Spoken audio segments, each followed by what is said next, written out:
غفرته، ولا دينا إلا قضيته، ولا هما إلا فرجته، ولا مريضا إلا شفيته، ولا مبتلا إلا عافيته، ولا ضالا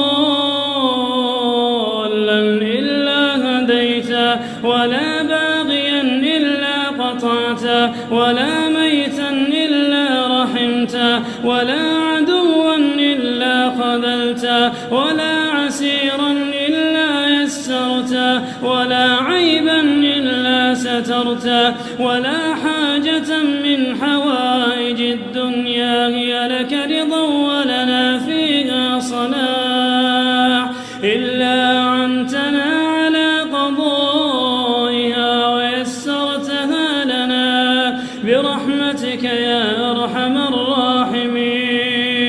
اللهم إنا نسألك علما نافعا ورزقا طيبا وعملا متقبلا. اللهم إنك عفو كريم تحب العفو فاعف عنا.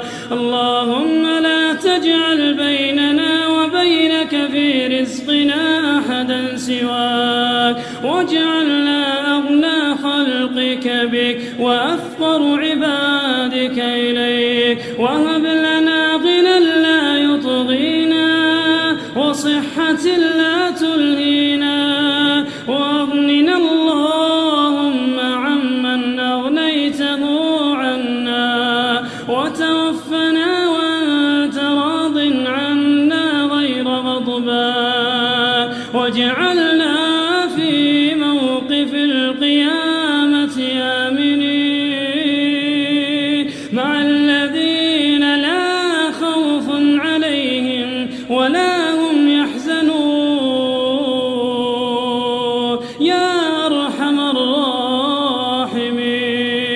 اللهم يمن كتابنا، اللهم يمن كتابنا ويسر حسابنا، وثقل ميزاننا بالحسنات، وثبت أقدامنا على الصراط، وأسكننا جوار نبيك محمد صلى الله عليه وسلم. اللهم إنا نسألك من الخير كله عاجله وآجله ما علمنا منه وما لم نعلم، ونعوذ بك من الشر كله عاجله وآجله ما علمنا منه وما لم نعلم. اللهم اغفر لجميع موتى المسلمين الذين شهدوا لك بالوحدانية